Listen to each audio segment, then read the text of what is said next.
Your Buffalo Bills just made 5 roster moves this morning. We're going to break them down on today's edition of the Bills Breakdown by Chat Sports. Plus, Gabe Davis coming in for a free agent visit after visiting with the Steelers. Could Brandon Beane want to bring Gabe Davis back after some question marks at depth wide receiver? We'll talk about all that and more on today's show. My name is Tyler Smith, and let's get right into the roster moves that Buffalo made this morning. They said, we have signed running back Jarvian Howard and wide receiver Grant DuBose. They have placed Darrington Evans on injured reserve and waived cornerback to Corey Couch and wide receiver Caden Prather. The 7th round pick for Buffalo will not end up making this roster, and they bring in a couple more bodies here for the 3rd week in the preseason finale against the Tampa Bay Buccaneers. We'll tell you guys more about Howard and DuBose in just a moment, but this is why you guys subscribe to the Bills Breakdown. We're trying to grow the channel here at Chat Sports, ramping up our Bills content here every single day. So we're doing daily Bills videos and breaking news coverage. So when they make moves like this, you know we're going to bring you guys a video here on YouTube. Every week that the Bills play on Sundays, and I got this week on Saturday, we're going to be bringing you guys live watch parties. So join us and take in a Bills game here at the Bills Breakdown. It's all 100% free. You can join 5,000 plus Bills fans on the channel today. So hit that subscribe button and turn your notifications on so you never miss a moment.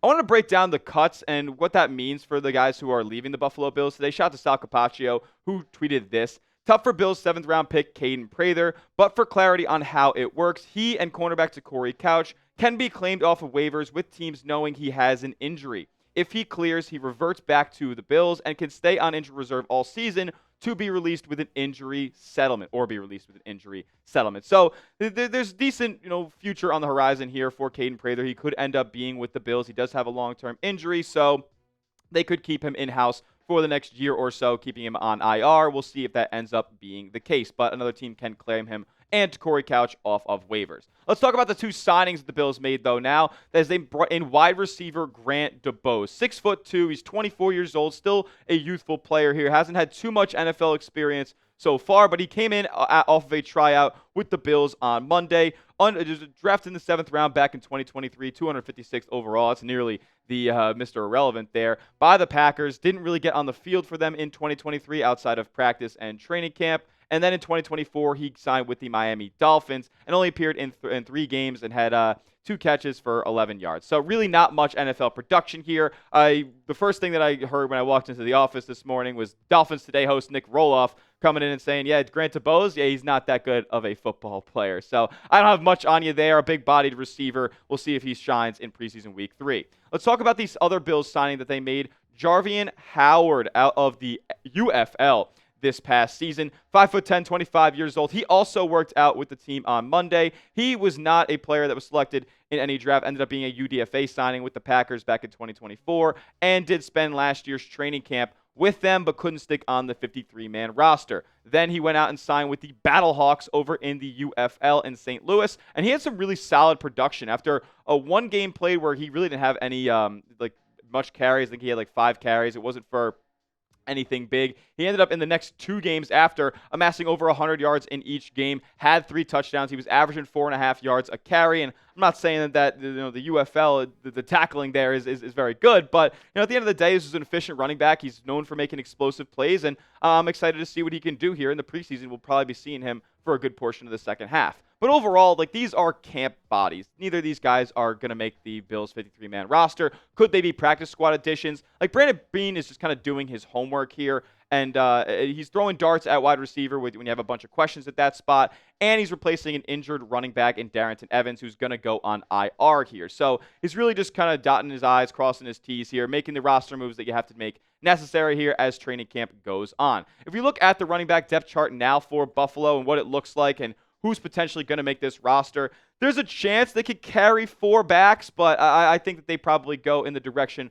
of carrying 3. And we obviously know James Cook is going to be the bell cow. He just signed that big-time contract extension, 4 years, $48 million. You have Ray Davis, who's a tough runner there in between the tackles, can do a lot, and is a really good pass protector for this Bills offense as well. And then you have Ty Johnson there, kind of 3rd down, receiving heavy back. He can make moves with the ball in his hands. I like Ty Johnson's game a lot. Then you got Jarvian Howard there on the back end and Frank Gore as your running back 4. Look, I think Frank Gore is a player who deserves to be on a 53-man roster, and he will be on somebody's 53-man roster. I just don't know if it's going to be with the Buffalo Bills with the depth concerns they have in other position groups. Running back isn't really one that they have a ton of issues with. Frank Gore just happens to be too good a player to not be on somebody's 53 this upcoming season. But, the guys ahead of him, they brought back Ty Johnson on a free agent deal. Ray Davis has shown real good flashes for this team in the regular season and in playoff games as well. So it's unfortunate for Frank Gore and Bills fans who would want to see him on the roster this upcoming year, but he's going to be on the roster playing in the NFL somewhere else. He's too good to be on a practice squad at this point. Let's talk about the wide receivers a little bit, though, because I was doing a video yesterday to put out on the channel today about the Bills' concerns at the safety position, the depth there. There's equal concerns about the depth at wide receiver. Outside of your top three guys here, Palmer, Shakir, and Coleman, there's a lot of question marks, man. Like, how good is Elijah Moore, or how healthy is Curtis Samuel? Laviska Shenault, is he going to be a player at receiver? Is he going to make the team with them probably favoring Brandon Codrington as their punt and kick returner? KJ Hamler, is he going to find a way to get himself on this roster? I doubt it. You got Virgil there who's hurt. Grant DuBose is there. Christian Wilkerson, Steven Gosnell. Like, a lot of these guys are the majority of the guys, the names you see on your screen, are not going to make this roster at this point. So the Bills are in a position where they have to make big-time decisions here. What are you going to favor? Are you going to favor a guy like Elijah Moore, who you brought in on a guaranteed deal this offseason, or a guy like Curtis Samuel has a little bit more familiarity with the organization? With the way that Tyrell Shavers plays on the special teams department, I think that they're going to keep him on the roster. So then we're deciding between two receivers with a similar skill set here, Elijah Moore and Curtis Samuel. We don't really have to talk about Grant DuBose making any noise on making this roster. Let's just talk about the guys who are there at wide receiver 5 and 6. They could keep 6, but especially if they keep Shenault as a returner, one of those guys is going to have to get cut. So pick one for me, Elijah Moore or Curtis Samuel. Pick one to cut before the Bills cut their roster down to 53. If it's Elijah Moore you want to see go, type EM because he had a couple brutal drops in preseason week 2. If it's Curtis Samuel, you want to cut CS. You don't have a lot of faith in him getting healthy for this season. Next, we're going to talk about Gabe Davis. Could they just cut both and bring in Gabe Davis as a free agent addition as that wide receiver 4 or 5? We'll talk about that as he's coming in on a visit, and more on the Bills wide receivers. I got some more on Tyrell Shavers that you guys might want to hear in just a second. But first, get hooked up with our proud sponsor on the program. This show is sponsored by Prize Picks. Prize Picks is America's #1 daily fantasy sports platform because it's daily fantasy made easy. The preseason is here. College football is on the horizon, so don't miss any of the action on Prize Picks. It's so simple to win real money in real time watching your favorite sports. You just pick more or less on 2 to 6 players' stat projections, and you can win up to 2,000 times your money. Prize Picks is available in up to over 45 states, so get hooked up today, including New York. We got an awesome deal that we can show you guys today, which is where you get $50 in your account for free when you place your first $5 entry. But you got to use our promo code CLNS when you sign up. So prizepicks.com/CLNS. Download the PrizePicks app today and use that promo code CLNS so you can get $50 for free. I got a PrizePicks lineup to show you guys, just give you guys an example of how it all works. I got James Cook to get in the end zone in week 1. I also got Josh Allen to get 35 yards on the ground in week 1 as well. But you see that deal at the top. We did dual sport action here, college football and the pros. You can mix and match all the sports that they offer on PrizePicks. We got Avery Johnson with an awesome deal here that they're offering. More than half a passing yard in week 0 against Iowa State. Go take advantage of that deal now on PrizePicks. You can tail my picks or fade them. Just do it at PrizePicks. Download the app today. Use that promo code CLNS for $50 instantly when you place your first $5 entry. You don't have to win that entry to receive the $50. It's guaranteed. PrizePicks. Run your game. All that information will be clickable down in the comment section and description of today's video. So after the Bills roster moves earlier this morning, we were hit with this as well. Jordan Schultz tweeting out, the Bills are expecting to host Gabe Davis on a free agent visit this week after he meets with the Steelers today. Davis had his best years in Buffalo, totaling over 3,200 yards and 35 touchdowns across 4 seasons, including the playoffs. Look, we'll never forget that 2021 divisional game. Gabe Davis, I wouldn't be mad if the Bills brought him back. And he's got great familiarity with Josh Allen, great familiarity with the organization. He's 26 years old now, and he is coming off of a pretty nasty knee injury that he suffered with the Jacksonville Jaguars last year. Look, he got a big-time contract with the Jags, a contract that the Bills really just were never going to pay Gabe Davis. He wanted to get paid, and he got the big paycheck. Now he's back on the free agent circuit, and could he a return to Buffalo be in the cards as he spent his first 4 seasons in the NFL with the Bills? I'm never going to forget that performance in the 2021 divisional round against Kansas City. We all know what happened at the end of the game. Don't got to get into it, but Gabe Davis was America's sweetheart for that game right there. That game might have got him paid the $40 million or so that the Jags ended up giving him. So shout out to Gabe Davis for making those plays happen. Not shout out to Leslie Frazier and Sean McDermott for playing soft coverage there in the last 13 seconds. Well, regardless, we won't talk about that anymore. Gabe Davis, though, he's put up solid numbers, and we know what he's done for this Buffalo team. Just a vertical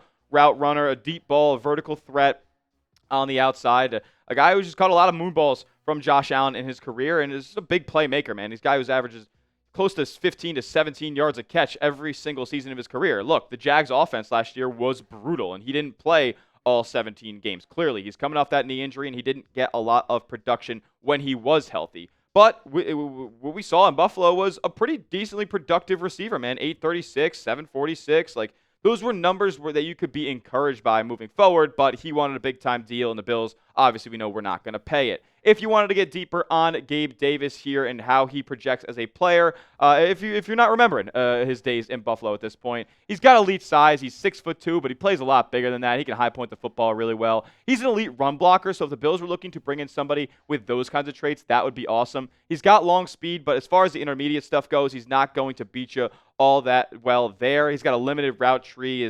He's not really good in the short and intermediate game, and obviously he has that injury concern coming off that big knee in Jacksonville. Look, he's a replacement level receiver at the X spot. He's a wide receiver 4, wide receiver 5 type of player at this point. The Bills already have their top 3 guys all ironed out. We'll see what they do wide receivers 4 through 6 if they keep 6 on the roster. But if my whole thing about Gabe Davis is if you can get Gabe Davis as your wide receiver 4, as your wide receiver 5 for vet minimum money, like, this guy just got paid over $10 million a season a couple of years ago. Like, I would take that. That's a pretty good bargain if you ask me. You don't have to rely upon him to do too much. You can play him in certain situations, and you know that he and Josh Allen are going to have the chemistry. So I wouldn't be too opposed to signing Gabe Davis. What do you guys think? Should the Bills go out and sign Gabe Davis? Be Brandon Beane for me down in the comments section. S for sign, P for pass, whether or not they should bring back number 13 or not.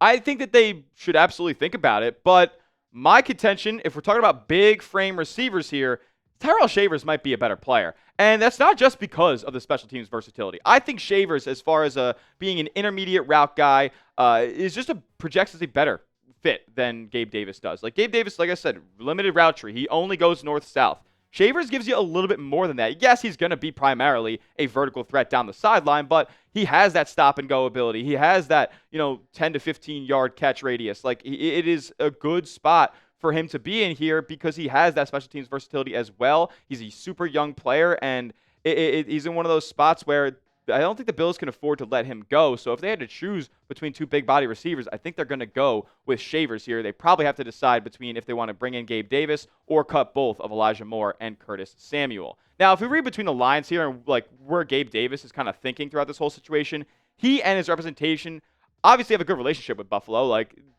both sides probably knew that they weren't going to come to that agreement that the Jags ended up giving for Davis, and it was a nice amicable breakup. Now they go back and visit with the Bills, maybe to gauge interest, but also gauge the interest of the Steelers and try to increase the interest of the Steelers, where he could probably have a little bit more of an expanded role in that offense and, try to raise his value there. Maybe they give him a little bit more than the vet minimum contract if the Steelers kind of feel that the Bills have a little bit of pressure put on, and they're going to end up, trying to sign him before the season comes along. So maybe this could just be mind games by Gabe Davis, his representation, and the Buffalo Bills on trying to get him a better deal from the Pittsburgh Steelers here. So that's kind of my whole contention with it. I wouldn't be too mad if the Bills ended up signing him, but it might not be something that's all that realistic at this point, with the Bills having other big-time questions at depth wide receiver and big-time cuts to make. Before we get out of here, I just saw this on my Twitter earlier today. The NFL and just partnered up with Crocs. I thought this was hilarious. The Bills Crocs are dropping in about a month or so. Comment down below if you're going to be copping the Bills Crocs. I thought that was funny. I wanted to throw it at the end of today's show if you've made it there. And make sure you are following me on Twitter at Tyler J. Smith. 2 H's because the name's pretty common. And make sure you are subscribed to the channel as well. You would have heard about this Bills news first if you follow me on Twitter too. YouTube.com/Bills News. We'll see you guys in the next one. And as always, let's go Buffalo.